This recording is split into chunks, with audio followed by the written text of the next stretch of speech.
শুধু দর্শক বন্ধু, আপনারা দেখছেন একে নিউজ বাংলা। আর এই মুহূর্তে উপস্থিত রয়েছে ভাঙড় আরাবুল ইসলামের বাসাতে। তৃণমূলের জন্মলগ্ন থেকে আরাবুল ইসলাম কিন্তু তৃণমূল কংগ্রেসটা করে এসছেন। মমতা ব্যানার্জির সঙ্গে আরাবুল ইসলামের কোথায় বা কত সালে পরিচয় হয়, কত সালে তিনি তৃণমূলের হয়ে বিধায়ক হন এই ভাঙড় থেকে, বর্তমানে কেন তাকে অন্য দলের কথা ভাবতে হচ্ছে। 2026-এ আরাবুল ইসলামকে হয়তো তৃণমূলের নেতা আর বহু মানুষ বলবে না, বা আমরাও বলবো না, কেননা মানুষ ইতিমধ্যেই বুঝে গিয়েছে যে 2026-এ আর কয়েকদিনের মধ্যে আরাবুল ইসলামের নতুন কি পরিচয় হতে চলেছে। এই সমস্ত বিষয়ে আরাবুল সাহেবের সঙ্গে আলোচনা করবো, তিনি ঠিক কি বলছেন শোনাবার। মমতা বন্দ্যোপাধ্যায়ের সাথে আমার 84 সালের যাদবপুর লোকসভা নির্বাচনের সময় পরিচয়। তারপরে তৃণমূল দল প্রতিষ্ঠিত হওয়ার পর থেকেই আমি তৃণমূলের প্রতিষ্ঠা, আমি এখানে একদম তৃণমূল গঠন হওয়ার পরে থেকেই আমি পুরো দায়িত্ব ছিলাম। এখন লোক ছিল না তো তৃণমূলে আসার মতো। ভাঙড় থেকে তখন 10 জন 15 জন লোক বেরোতো। তারপরে আমি প্রতিটা অঞ্চলে বসে বসে আমি লোকজন রেডি করে, তারপরে এখন অরূপ ভদ্র ছিল জেলায়, তার নেতৃত্বে আমরা যেভাবে লড়াই করেছি ভাঙড়ে, একটার পর একটা লড়াই হয়েছে। তারপরে জনস্রোত বেরিয়ে এসছে মানুষ। সিপিএমের ওই সময়, এই যে 98 সালে ওই সময় যেভাবে মানুষ আমার সাথে বেরিয়ে এসছে, শুধু আমি বলে মানুষ আমার সাথে বেরিয়ে এসছে, তার লড়াই হয়েছে। তারপরে 2001 সালে আমি টিকিটের জন্য মমতা বন্দ্যোপাধ্যায়ের কাছে আবেদন করলাম, দিল্লি গেলাম অরূপ ভদ্র আর আমি। 2001 সালে বললো না, এবারে আমি ছাত্রদাকে টিকিট দেবো, তুই পরে পাবি। তা যাই হোক, সেবারে ছাত্রদা 2001 সালে টিকিট পেলো। খুব লড়াই হলো, হাড্ডাহাড্ডি লড়াই হলো। 11,000 না কত হতে হারলো ছাত্রদা। তারপরে 2006 সালে আমাকে টিকিট দিল। তারপর আমি 2006-এ জিতলাম, 2011-এ আমি হেরে গেলাম। আমার নান্নু বিরোধিতা করলো বলে আমি হেরে গেলাম অল্প ভোটে। তারপরে 11 থেকে 13 সালে আমি 13 পর আমি 3বার পঞ্চায়েত সমিতিতে আমি কন্টেস্ট করেছি। আমি পঞ্চায়েত সমিতির সভাপতি 2বার, একবার পঞ্চায়েত সমিতির যেহেতু রিজার্ভ সিট ছিল বলে সহসভাপতি। এখনও রানিং সেই অবস্থায় আমি আছি। তারপরে আমার পঞ্চায়েত নির্বাচন 2023, অনেক ঘটনা ঘটলো। ক্যানিং থেকে লোক এনে এখানে গুলি চালালো, এখানে গুলি চালিয়ে মারা গেল। তারপরে তিনজন মারা গেল। তারপরে আমাদেরও তিনজন মারা গেল। এই 6 জন মারা গেল। সেই সময়টায় আমার একটা বিরাট কষ্ট হয়েছিল যে ভাঙড়ের মাটিতে কোনো দিন আমরা ভোট করতে গিয়ে মানুষ খুন হয়নি। অন্য ব্যাপারে হয়েছে, পারিবারিক ব্যাপার বা গুলোগুলির ব্যাপারে মারা গেছে, তাই বললাম। কিন্তু দলের নির্বাচন করতে গিয়ে কেউ মারা গেছে এরকম কোনো ঘটনা ঘটেনি ভাঙড়ে। অনেক ঘটনা ঘটেছে। পাওয়ার গ্রিডের ঘটনা, সেটাও আপনারা জানেন যে পাওয়ার গ্রিডে প্রায় 5 জন মারা গেছে। তো এই ধরনের ঘটনা ঘটেছে, কিন্তু একেবারে অ্যাকচুয়ালি রাজনৈতিক সংঘর্ষ হয়নি, যেটা 2023-এ হয়েছে। 2011 সালের পরে আপনি হেরে গেছেন বলে আপনাকে আর টিকিট দেওয়া হলো না। যদি মমতা ব্যানার্জি এই কথা বলে যে আরাবুল হেরে গেছে, তাহলে তো তিনি নন্দীগ্রামে হেরেছেন। যদি বলেন যে আরাবুল দুর্নীতি করছে, তৃণমূলে বহু দুর্নীতি রয়েছে, তাহলে আপনার কি কোনো জায়গা থেকে মনে হয় না যে মমতা ব্যানার্জি আপনার সঙ্গে চরম অন্যায় করেছে? সে তো করেছে, আমি তো সেটা জানি, সেটা করেছে। উনি ওনার দল, ওনাদের 2 মায়ে বেটার দল, এই দলটা ওনারা যেটা যারে মনে করবে, একজন ক্রিমিনালের টিকিট দেবে, একজন গুন্ডারের টিকিট দেবে।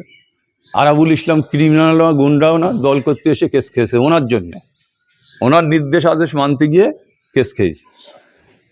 সেই নির্দেশ আদেশ মেনে আরাবুল যদি ক্রিমিনাল হয়, সেটা আরাবুল হয়েছে, সেটা কিন্তু ভাঙড়ের মানুষের চোখে কোনো দিনই আরাবুল ক্রিমিনাল কেউ বলতে পারবে না, একটা ভাঙড়ের মানুষ বলতে পারবে না। সেটা উনি বললাম যে যন্ত্রকে ভাঙড়ে অবজারভার করে আজকে ভাঙড়ের পরিবেশ পরিচ্ছন্নতা নষ্ট হয়েছে, ভাঙড়ের মানুষের ঐতিহ্য নষ্ট হয়েছে, ভাঙড়ের মানুষের তৃণমূলের প্রতি আস্থা হারিয়ে ফেলেছে। একদম এখানে 100% তৃণমূলের লোকেরা আর তৃণমূলটা করতে চাইছে না। যে এই ধরনের একজন ক্রিমিনাল, এই ধরনের একজন তোলাবাজ, এই ধরনের একজন জমি মাফিয়া, সেই কারণে মানুষ ওনার প্রতি অশ্রদ্ধা, ওনাকে মানে খারাপ চোখে দেখে। মানুষ ঝেঁটা দেখাচ্ছে, মানুষ তাড়া করছে, মানুষ জুতো নিয়ে তাড়া করছে ওনাকে, তারপরেও নির্লজ্জের মতন ভাঙড়ে পড়ে আছে। কি কারণ এটা বলে? নিশ্চয়ই কারণ আছে।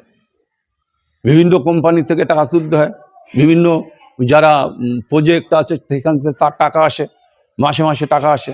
এখন উনি এইগুলো ছেড়ে দিলে তো এই টাকা বন্ধ হবে, সেই কারণে এখানে ঝ্যাঁটা জুতো লাঠি খেয়েও এখানে উনি পড়ে থাকবেন। তৃণমূলের যারা প্রথম সারির নেতা, আপনি, সোনালী গুহ সহ বেশ কয়েকজন, তারা বর্তমানে দলে নেই এবং দেখতে পাচ্ছি যে বিভিন্ন দল থেকে এসে তারা গুরুত্বপূর্ণ পদ পেয়ে যাচ্ছে, তারা সেই পদে বহাল রয়েছে তৃণমূলের রমরমা বাজার। আর বর্তমানে আরাবুল ইসলামের খুব সম্ভবত তাড়াতাড়ি নতুন কোনো রাজনৈতিক দলের সঙ্গে তারা যুক্ত হতে হবে বা নতুন পরিচয় আসবে। এই পরিস্থিতিটা কেন সৃষ্টি হলো? তৃণমূলের জন্মলগ্ন থেকে তো আরাবুল ইসলাম, এমন পরিস্থিতি কেন 2026 সালে তৈরি হলো? না, আপনারা জানেন 2023 সাল থেকে 2023 সাল থেকে দলের কাছে মানে এই যে একজন ঢুকে গেছে, একজন ঢুকে কন্টিনিউ আমার বিরুদ্ধে যেখানে যেখানে বলার বলে যাচ্ছে, বলে বলে বলে বলে একটা জায়গা তৈরি করেছে যে টাকার বিনিময়ে আমাকে বহিষ্কার করা হয়েছে। তো মারাত্মক হ্যাঁ, টাকার বিনিময়ে আমাকে বহিষ্কার করা হয়েছে। আমি একদম প্রমাণ দিয়ে দেবো যে টাকার বিনিময়ে আমাকে বহিষ্কার করা হয়েছে। মানে টাকাটা দিয়েছে কে আর নিয়েছে কে আমি বলতে পারবো না, কিন্তু দিয়েছে কে ভাঙড়ের সবাই জানে, যে কে দিয়েছে সেটা সবাই জানে। তাই আমি একটা কথা বলবো যে এই ধরনের নেতাদের যারা 34 বছর লুটেপুটে খেলো, তারা আবার তৃণমূলের নেতা হলো, আবার তারা যতদিন তৃণমূলটা থাকবে লুটে পেটে খাবে, আবার অন্য দল আসলে ঘুরে যাবে। তাই সেটা দল হচ্ছে মমতা বন্দ্যোপাধ্যায়, তাঁর নিজের দল, তিনি সব কিছু করতে পারেন। কোম্পানিটা মমতা বন্দ্যোপাধ্যায়, তৃণমূল অ্যান্ড কোম্পানি মমতা বন্দ্যোপাধ্যায়ের বলছেন। হ্যাঁ হ্যাঁ, একদম একদম। কালকে ফুলপুরের শরীফে গেলে তারপরে দেখলাম যে ভাঙড়ে যারা পঞ্চায়েত ভোটে যাদের মৃত্যু হয়েছিল, যারা মারা গিয়েছিল, তাদের ফ্যামিলির কাছে গিয়ে তাদের পাশে দাঁড়ানোর আহ্বান করলেন, পাশে দাঁড়ালেন, তারাও ক্ষমাও করে দিলেন।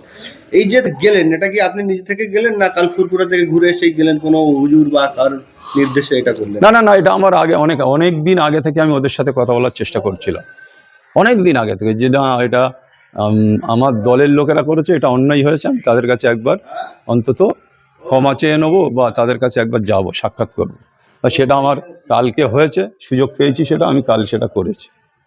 নতুন দলের সঙ্গে আরাবুল ইসলামের নাম কবে জুড়তে চলেছে সেটা সময় বলবে, ঠিক সময় আপনারা জানতে পারবেন। আপনারা তো প্রেসের লোক, মিডিয়ার লোক, আপনারা নিশ্চয়ই জানতে পারবেন যে কবে কোন দিন নতুন দলে যোগ দিচ্ছি, সেটা আপনারা সবাই জানতে পারবেন। আমরা গুঞ্জন শুনতে পাচ্ছি যে আপনি বুধবারে আইএসএফ এর বিধায়ক তথা চেয়ারম্যান নওশাদ সিদ্দিকীর হাত ধরে এই ভাঙড়ে ঘটপুকুরে কোন এক জায়গা থেকে পতাকা হাতে তুলে নেবেন। সেটা সময় বলবে, আমি এখন এই কথাটা বলতে পারবো না, সেটা সময় বলবে। যদি 26শে বিধানসভায় কোনো জায়গা থেকে প্রার্থী হন, কতটা জেতার বিষয় আছে? আমি শুনুন, আমি আত্মবিশ্বাস আছে আমার, আমি যেখানেই দাঁড়াবো লড়াই হবে। হার জিত তো সেটা পরের কথা, লড়াইটা তো হবে। মমতা ব্যানার্জির সঙ্গে 1988 সাল থেকে আপনি জড়িত রয়েছেন, দলে লড়াই করলেন, সিঙ্গুর নন্দীগ্রামে লড়াই করলেন মমতা ব্যানার্জির সঙ্গে থেকে, বিধায়ক হলেন 2006 সালে। এই যে আজকে অন্য একটা দলে যেতে হচ্ছে, ভাবতে হচ্ছে, এইটা আপনার কতটা পীড়া বা কতটা কষ্ট দিয়ে যায়? প্রচণ্ড কষ্ট। কালকে সারাদিন মনটা খারাপ ছিল। আপনারা জানেন যে আমি কালকে সারাদিন খুব বেশি কারোর সাথে কথাও বলিনি। কাল সারাদিনটা আমার মনের কাছে একটা, যে আমি আজকে যে দলটা জন্ম দিলাম, আমার শুধু আমি নয়, আমার ছেলে থেকে শুরু করে আমার ফ্যামিলি, আমার ভাইটা বসে আছে কই, ও মেম্বার, পঞ্চায়েত মেম্বার, এখানে 300 ভোটে জিতেছে এই বুথটা, ও মেম্বার, আমার ছেলে জেলা পরিষদ, তার উপরে আক্রমণ, অনেক ক্ষোভ আছে, ক্ষোভের কথা শেষ নেই। পুলিশ এখানে একতরফাভাবে শওকত মোল্লার সাথে দালালি করছে। আমার ছেলে মার খাচ্ছে, আমার ছেলের নামে কেস, আমি মার খাচ্ছি, আমার নামে কেস, আমার গাড়ি ভাঙছে, আমার নামে কেস। এই যে পুলিশ রাজ চলছে সারা রাজ্যে, এই পুলিশ রাজটা বন্ধ হওয়ার দরকার আছে, না হলে বাংলার মানুষ আগামী দিনে মানে রাস্তায় নামবে। মমতা ব্যানার্জি তিনি রাফ অ্যান্ড টাফ রাজনীতি করেন, আমি ছোট থেকে দেখে এসেছি। সূর্যকান্ত মিশ্রকে টার্গেট করে হারিয়েছে, অধীর চৌধুরীকে টার্গেট করে হারানো হয়েছে, মোহাম্মদ সেলিমকে টার্গেট করে হারানো হয়েছে।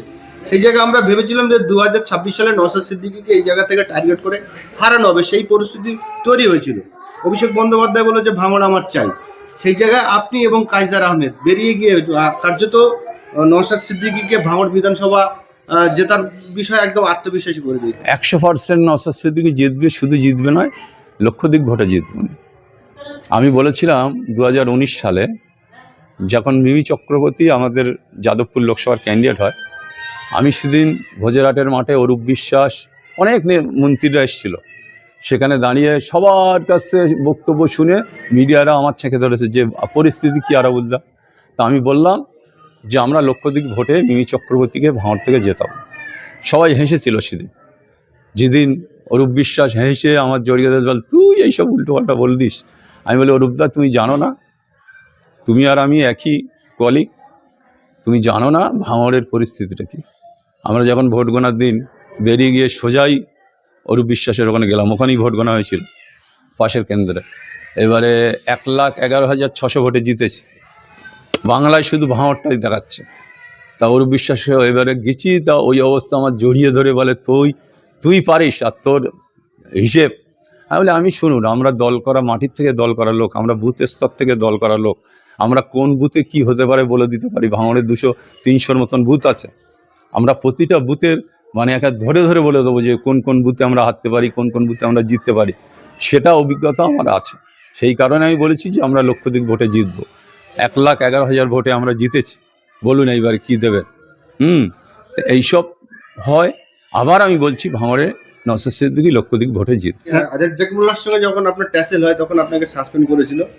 ভাঙড়ের বেশ কিছু মানুষ ঘটপুকুরে একটা প্রোগ্রাম মমতা ব্যানার্জি এসেছিল, একজন বৃদ্ধ মানুষ তিনি কাঁদতে কাঁদতে বলেছিল যে আমরা আরাবুলকে চাই।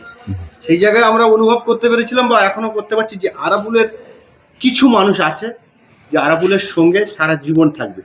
কিন্তু বর্তমানে এমন এমন নেতা তৃণমূল কংগ্রেসের মাথায় বসে আছে যারা তাদের বাড়ির, তাদের ফ্যামিলির মানে আত্মীয় স্বজনও তাদের সঙ্গে নেই, তাদের ছেলে মেয়েরা তাদের সঙ্গে নেই। কি বলবেন এই ক্ষেত্রে?